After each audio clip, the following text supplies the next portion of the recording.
기도하시겠습니다. 하나님 아버지, 사도 바울을 부르신 그 부르심으로 저희 모두에게 새로 불러주셔서 인생 사는 동안에 하나님을 기쁘시게 하고 정말 값진 나머지 인생이 되도록 축복해 주시옵소서. 오늘 말씀을 통해서 저희들에게 새로운 깨달음과 은혜 도전이 있게 하시옵소서. 예수님의 이름으로 기도합니다. 저는 성경 여러 사람 중에 사도 바울이 특별히 제 마음에 다가옵니다. 그 중에 제가 하나님 앞에 부르심을 받고 사역자가 되기로 한 결정적인 계기가 갈라디아서 2장 20절에 나오는 말씀입니다. 내가 그리스도와 함께 십자가에 못 박혔나니, 그렇죠. 그런즉 이제는 더 이상 내가 사는 것이 아니요 내 안에 그리스도께서 사는 것이라. 저는 그 말을요, 우리가 건강하게 사시면은 뭐 70, 80, 90, 100 정도까지 산다고 치죠. 잘 모르고 살 때는 이거저거 별로 그렇게 중요하지 않는 거에 막 집착해서 걱정하고 신경 쓰고 상처받고, 당신은 상처받기 위해 태어난 사람이라고 그냥 이런저런 실망하고 그러다가 이제 그런 시간 지나가고요. 또 몸이 쇠약해서 마음은 있는데 더 하고 싶어도 활동적으로 하기 어려운 그런 기간 빼면은 그렇게 길지 않는 것 같아요. 정말 내 인생을 멋있게 내가 해보고 싶은 후회 없는 인생을 살 기간이 그렇게 길지 않는 것 같아요. 만약에 여러분이 윤회설을 믿으신다면 한번 연습 삼아 살아보고 다시 환생하셔서 두 번째 기회가 주어지리라고 생각하실지 모르지만, 성경은 그러니까 일방통행인 것 같습니다. 한 번 살고 한 번 죽는 것이고 그 후에 하나님께 대한 평가가 있다고 합니다. Once you are destined to die, 그 다음에 그 후에 그걸로 끝이라면 뭐 그러려니 하고 그냥 대강 살겠어요. 근데 그 후에 심판이, 하나님께서 우리 인생에 대한 평가가 있다는 말이 저한테 다가왔어요. 저는 전공을 여러 가지 생각하다가 뉴욕에 살 때, 그때 대한항공 러시아 상공에서 폭발난 그런 일도 있었고요. 그 전에 레바논에 주둔하고 있던 미군 해병대가 테러리스트가 뛰어들어가지고서 4층, 5층 건물이 그냥 폭삭했는데 그때 269명인가 죽었어요. 칼기도 그 정도 죽었고요. 269명. 그걸 보면서 이런 생각이 들었습니다. 무슨 전공을 해도 살다가 죽을 것인데, 이왕이면은 막 40, 50 내가 그때 자리 잡아서 그때부터 남은 인생을 하나님 앞에 드린다, 그런 생각하지 말고 그냥 지금 드려보자, 그런 생각을 했습니다. 그래서 갈라디아서 2장 20절이 저한테는 특히 의미 있게 다가왔습니다. 내가 산 것이 아니요 내 안에 그래서 주님, 저는 목사 집안도 아니고 장로 집안도 아니고 집안에서 선교사, 순교자가 나온 집안도 아니고 그냥 장사하던 사업하던 부모님의 집안이고 사내 넷 중에 하나고요. 그런데 저는 자신도 없습니다. 목회는 아무나 하는 것이 아닌데 그렇지만 하나님께서 쓰실만 하거든 제가 드릴 테니까 한번 사용해 보십시오, 이런 생각은 들었어요. 어차피 몇십 년 살다 죽을 것, 하나님 그냥 드려볼 테니까 하나님께서 한번 사용해 보십시오, 그런 소원이 있었습니다. 그렇게 할 수 있는 자신은 전혀 없었는데 그렇게는 한번 드려보고 싶었습니다. 그런즉 이제는 내 안에 내가 산 것이 아니요 그리스도께서 사신 것이라. 이제 내가 육신 가운데 사는 것은 나를 사랑하사 나를 위하여 죽으신 그리스도를 믿는 믿음으로 사는 것이다. 그래서 저는 그 고백이요, 우리라는 그 두리뭉실한 복수가 아니고 지극히 개인적인 고백이었어요. 나를 위하여 자기 몸을 버리신 그리스도를 믿는, who loved me and died for me라는 고백이 굉장히 아주 강하게 저한테 그 정도 제가 하나님의 은혜를 체험한, 깨달은 게 있는가. 내가 정말 하나님이 계시고 내 인생의 어느 시점에서는 종착점에 다다르고, 그때 정말 하나님께 정말 재영아 너 정말 값진 인생 살았다, 정말 착하고 충성된 종이라고 후회 없는 인생을 살 수가 있을까? 그 당시에 대학에서 전공할 때 심리학 그 인문 과목을 듣는데요. 인생에 8가지 단계가 있는데 첫 번째 단계는 신뢰와 그 불신 그 단계더라고요. 엄마가 아기가 울어서 기저귀를 제때 가려주고 배고프다고 울면 이건 배고픈 울음이구나 그래서 젖병을 물려주고 젖을 물려주고 그러면은 아기가 신뢰하는 이 세상이 그래도 괜찮은 세상이구나. 그리고 인격 형성이 그렇게 된다고 그러더라고요. 그런데 그렇지 않으면은 그때부터 불신으로 성격이 이제 장애가 생기기 시작하고 제일 마지막 단계가 깊은 인생에 대한 만족 혹은 깊은 회의라고 그래요. 눈 깜빡할 새에 내 젊음 다 지나갔고 봄날의 꿈과 같이 벌써 내가 여기까지 왔구나.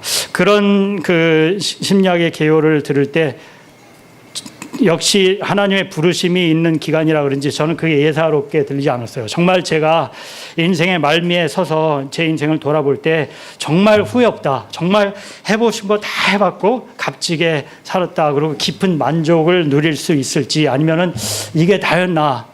정말 이게 다였나. 그러고 절규하는 모습으로 인생을 마칠지 몰랐습니다. 그래서 그때 제가 하나님 앞에 기도하기는 하나님, 저는 자신도 없지만 목회자의 어떤 이해도 부족하지만 하나님께서 사용하실 수 있으면은 정말 하나님 앞에 온전히 드려보고 싶습니다. Here I am. 저를 사용해 주시옵소서라는 마음으로 무작정 그냥 대책 없이 신학교 가기로 해서 전기공학 하던 거 중간에 정리하고 이왕 신학대학원 가려면은 전공을 좀 준비하자 그래서 사회학하고 철학으로 해서 이제 신학대학원을 갔습니다. 공부하고 그랬습니다.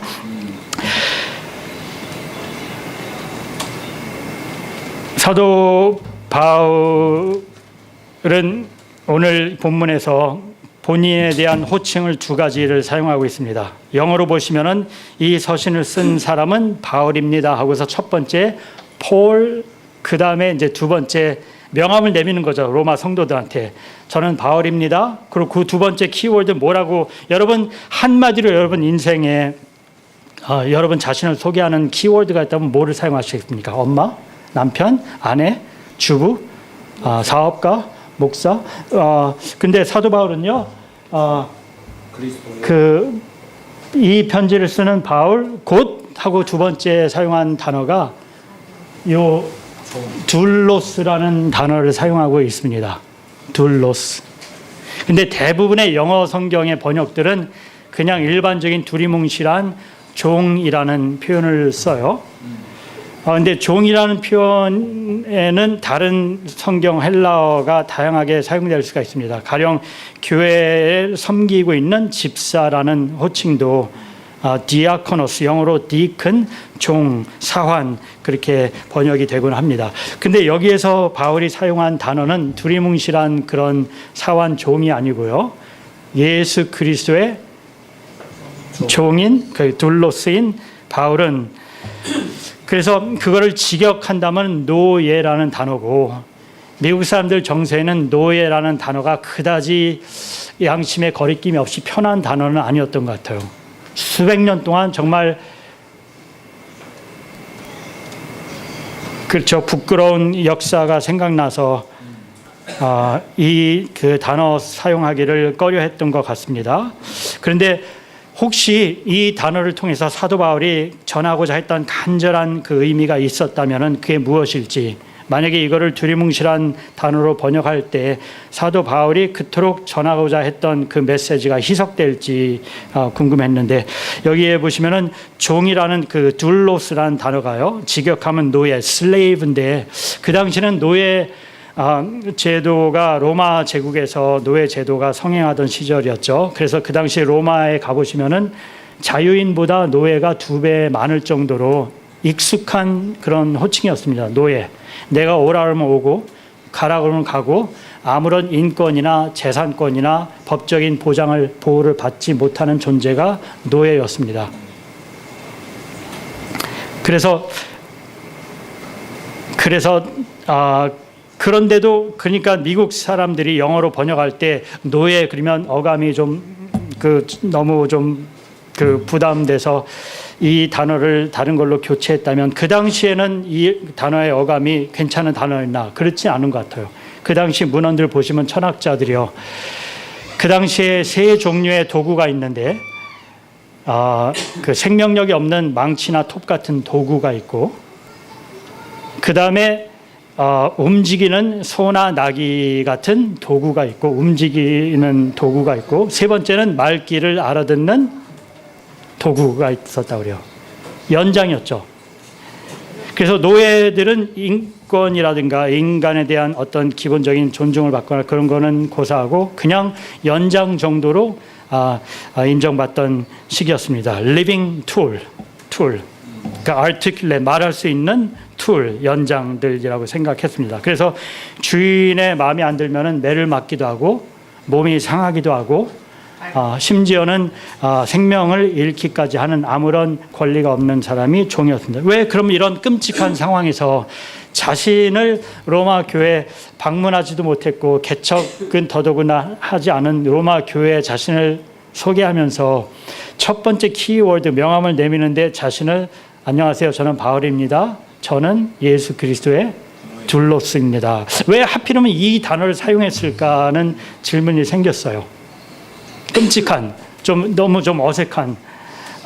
왜 이 단어가 그래서 대부분의 영어 역본들이 부담이 돼서 노예라는 단어를 이렇게 유화시켜서 그냥 종이라고 그 servant라는 단어를 사용하는데 그럴 정도로 좀 부담되는 단어인데 왜 이렇게 표현을 했을까?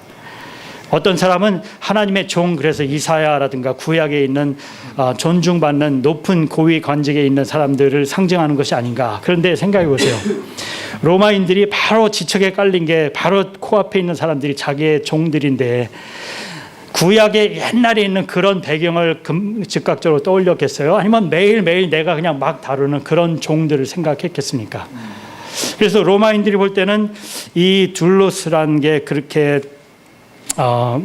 험한 그 신분인데 바울이 자신을 종이라고 했을 때 저는 여기서 이 두 가지를 묵상해 봅니다.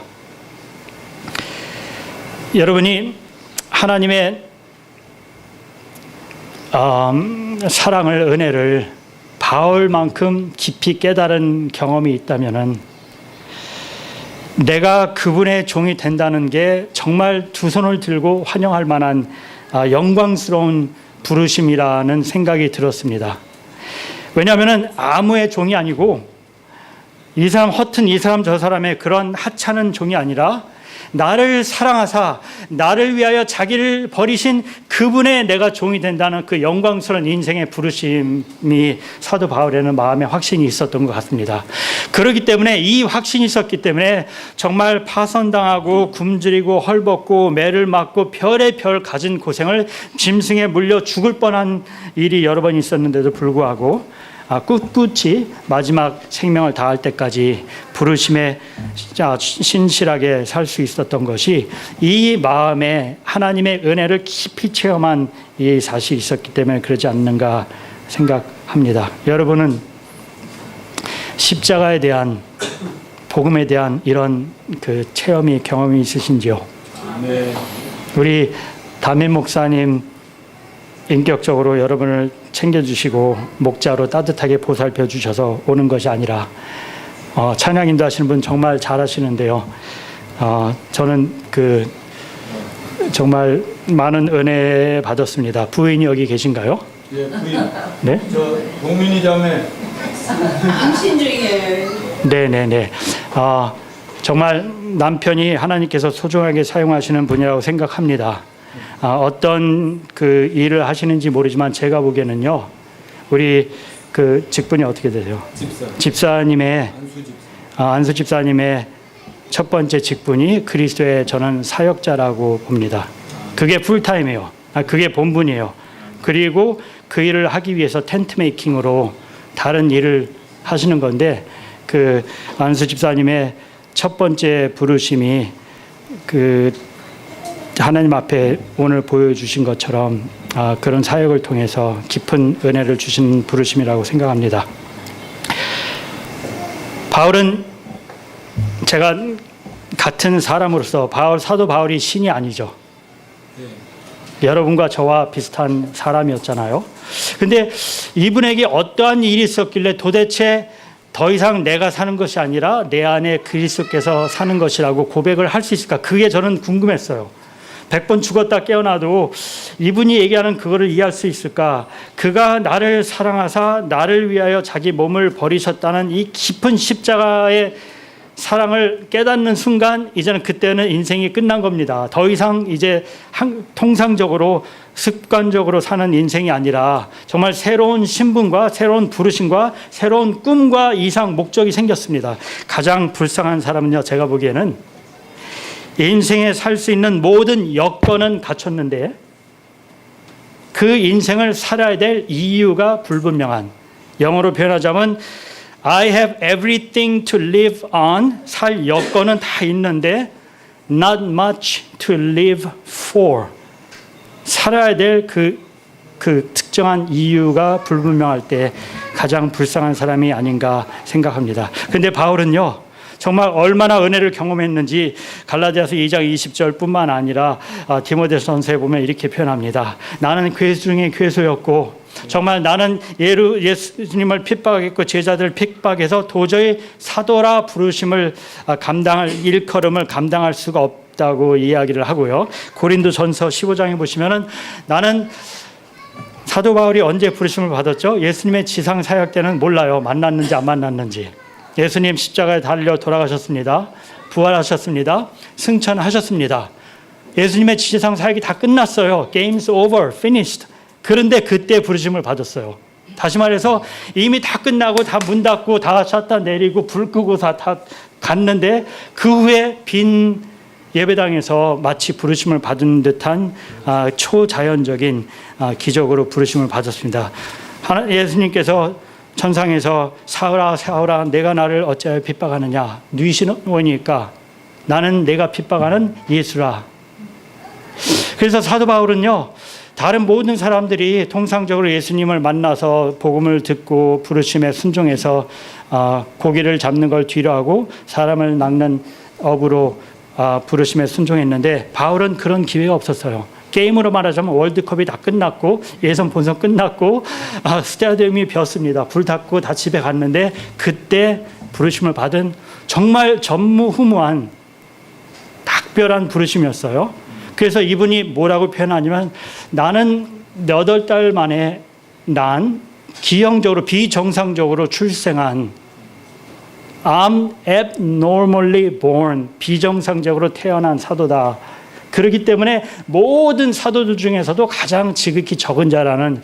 그래서 제가 보기에는요, 이분이 신약의 27권 중에 13권을 쓰셨는데 절반을 이분이 한 사람이 그 서신을, 신약 성경의 절반 서신을 쓰셨는데 절반 이제 권수로 따지자면요, 어떻게 이분이 이 모든 고난 가운데 중도 하차하지 않고 포기하지 않고 끝까지 신앙을 지키셨을까? 이거가 아닌가 생각합니다. 여러분, 결혼하셔서 몇 년 되셨는지 모르지만 그 처음에 연애하고 또 청혼하고 결혼할 때의 열정과 뜨거움이 그 평생 똑같이 가지는 않지 않습니까? 그런데 그 사랑하고 연애할 때 그때 나눴던 그 무엇이 평생을 갈 수가 있고, 또 부모가 자녀를 키울 때 속상한 일 정말 많죠. 정말 그냥 어떻게 이런 아이가 태어났나. 왜 내가 무슨 전생에 무슨 이 정도로 낙심될 때 그래도 붙잡고 있는 게 있다면은 뭐가 있냐면요. 저희 그 큰아이 둘째 아이가 있는데 둘 아이가 그렇게 달라요. 다 달라요, 아이들이. 그러니까 어느 분이 자녀를 이렇게 양육하셔서 이렇게 성공했다 그러면은 그분한테는 그게 될지 몰라도 각참 다 다르거든요. 근데 큰아이가 그 제 아내에게 그렇게 힘들게 했는데 아내가 그런 말을 하더라고요. 제가 언제는 이 열쇠를 가져다니는 열쇠고리가 있는데 다 깨지고 그냥 산산조각이 나서 그냥 너무나 볼품없는 그런 거 그냥 가지고 다니는 쓰레기 같은 거를. 그래서 왜 그거 가지고 다니냐 그랬더니 큰아이가 선물로 준 건데요. 이거를 가지고 와서 그 꼬마일 때 자기가 어딘가 1불인가 2불을 어디서 얻어가지고 어디 가서 하여튼 아빠한테 데려달라 그래서 어떻게 해서 자기가 볼 때 이렇게 누르면 불 들어오는 뭐 하트 모양이 있는 모른지에 산 것 같아요. 그리고 그 엄마한테 줄 때 이렇게 미안해가지고요. 정말 더 좋은 거 해주고 싶었는데 이거밖에 못 준다고 그러면서 미안해서 막 눈물을 흘리려고 그러면서 줬다고 그러더라고요. 그러니까 아내한테는 그 키체인이요. 다 산산조각이 나서 부서졌는데 이 아이가 정말 죽으라고 속삭이고 그렇게 속상할 때에도 그 기억을 하는 거예요. 이 아이가 엄마한테 이렇게 정말 눈물을 흘리면서 준 기억을 하면서 평생 그게 이제 엄마로서 지탱해주는 상징물이었던 것 같아요. 사도 바울은 하나님의 은혜를 체험해서 괴수 중에 괴수인 나, 정말 내가 모르고 하나님의 교회를 핍박할 때 나를 긍휼히 여기신 그 하나님의 은혜, 그리고 내가 이제는 죽었고 내 안에 그리스도께서 사신 그분을 믿는 믿음으로 사는 나는 정말 모든 제자들 중에서 가장 지극히 적은 자로서 내가 부르심을 받은, 그래서 나는 도저히 제자라고 사도라고 부르심을 일컫기조차도 부담될 정도로 깊은 인애가 있었던 것 같아요. 저는 이 로마서를 기록하는 사도 바울의 안녕하세요. 저는 바울입니다. 저는 예수 그리스도의 둘로스입니다. 이 표현이요. 그런 고백이 담겨 있다고 생각합니다. 이러한 고백이 여러분과 저의 삶에서도 그런 체험이 있기를 소원합니다. 이 체험이 있을 때 누가 보던 보지 않던 내가 하나님 앞에 말할 수 없는 죄를 져서 마음이 괴로울 때도 하나님, 다른 거는 몰라도 주를 사랑하나이다. 정말 주를 사랑하나이다. 너 정말 나 사랑하니? 예, 주님 정말 막 새롭고 괴로운데 주님 주를 사랑하나이다. 그 사랑에 대한 확신이 있으시면은 우리 평생 지탱할 수가 있다고 생각합니다. 두 번째 마지막으로 예수 그리스도의 왜 종이라고 했는가? 그 다음에 나오는 호칭이 뭐죠? 예수 그리스도의 종 바울은 사도. 그 다음에 이제 사도가 나오잖아요.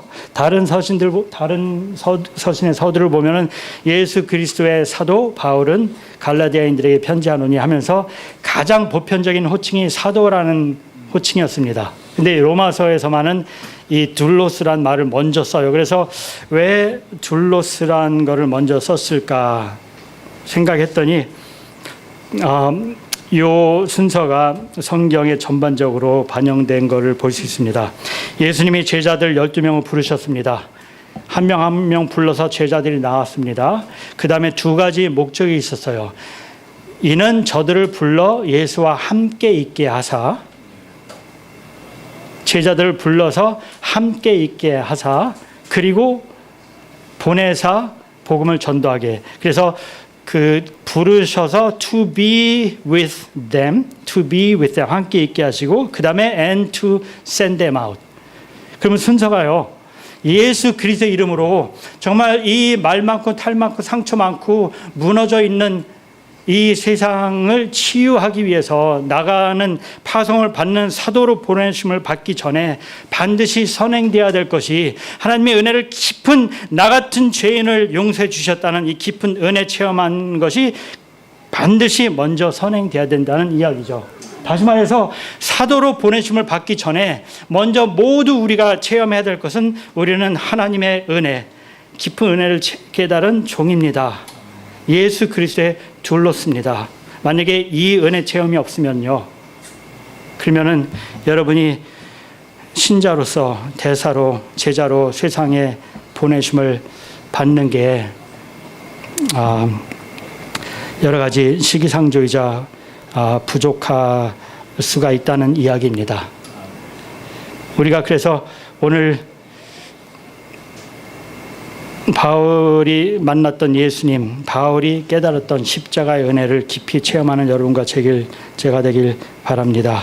그리고 5절에 보시면은 요 같은 내용이 한 번 더 반복됩니다. 그로 이 모든 부르심으로 말미암아 우리가 두 가지를 받았는데 5절에 보시면은요, 우리가 은혜와 사도의 직분, 여기서 사도의 직분이 직분이란 말이 표현이 약간 좀 뉘앙스가 다른데요. 사역자의 직분이라고 이해하는 게 더 정확합니다. 그러니까 그로 말미암아 우리가 은혜와 사역자의 직분, 부르심을 받았다는 거죠. 그래서 we received grace and 그 apostleship, apostolic ministry, 사도 사역자의 직분을 받았다 하는데 여기서 어느 분 세미나 갔는데 그러더라고요. 풀타임 목회자, 사역자 몇 분 되시냐고 그래서 저는 그 당시 학교에 있어서 손을 안 들었는데요. 수백 명이. 근데 그분이 그러시더라고요. 우리 모두가 하나님께서 부르신 풀타임 사역자입니다. 예수 그리스도를 증거한 삶을 통해서 증거하는 we are full-time ministers of the gospel. 그런데 그런 일을 하기 위해서 어떤 사람은 학자로, 어떤 사람은 가정을 살피는 가정 돌보는 사람으로, 어떤 사람은 교사로, 어떤 사람은 사업가로 다양한 잡을 주는데 우리에게는 그게 2차적인 소명이고 부르심이고 1차적에는 예수 그리스도를 증거하는 사역자의 부르심이 우리의 가장 1차적인 핵심적인 부르심입니다. 사랑하는 성도 여러분, 오늘 이 바울의 이 로마서 1장에 나타난 간증을 통해서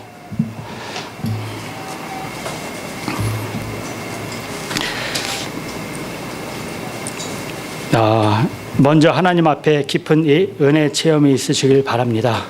은혜 체험이 없이 사역자의 길을 나갈 때 내 자신도 실망할 수가 있고 주변 사람들에게 상처 줄 수도 있습니다. 먼저 하나님 앞에 반드시 깊은 은혜의 체험을 하시고 나 같은 죄인 부르신, 나 같은 사람을 용서해 주신 그 하나님에 대한 깊은 깨달음이 있을 때 정말 인생의 많은 굴곡을 교회 안에서 관계 속에서 그 많은 굴곡을 넉넉히 감당할 수 있는 그 힘이 거기서 나온다고 봅니다. 그렇지만 그 동전의 반대면은 이겁니다. 그런 은혜 체험이 있으시다면 반드시 여러분은 사역자로서 감당하셔야 될 몫이 있다는 겁니다. 은혜만 받고 매일매일 찬양 부르고 말씀을 듣기만 배우기만 하는데 내게 부르신 부르심에 대한 신실한 헌신이 없다면 역시 하나님께서 기뻐하시지 않을 것입니다. 하나님의 깊은 은혜를 체험하시고 거기에 상응하는 사역자의 직분을 잘 감당하시는 여러분과 제가 되길 바랍니다. 하나님 아버지 은혜 감사합니다. 이 시간에도 사도 바울의 부르심 간증을 통하여서 이 사도가 어떻게 그 많은 고난을 역경을 잘 극복하고 감당하셨을까 생각해 보았습니다. 우리 삶에도 여러 인생의 파도가 몰아닥칠 때 저희가 흔들리지 않게 하시고 견고한 반석 위에 쓴 집같이 주를 기쁘시게 하고 주께서 맡겨주신 그 장소에서 그 직분을 잘 감당하는 저희 모두가 되게 축복해 주시옵소서. 서울 우리 교회를 통하여서 주께서 주변 영혼들을 챙겨주시고 회복시켜 주시고 치유하는 사역이 그치지 않고 계속 일어날 수 있도록 하여 주시옵소서. 세우신 담임 목사님과 같이 동역하시는 사모님, 또 이 목사님 네 분과 함께 신실하게 섬기시는 모든 우리 동역자들 주님께서 오늘도 영적으로 새롭게 충만하게 채워 주시옵소서. 감사하며 예수님 이름으로 기도드리옵나이다. 아멘.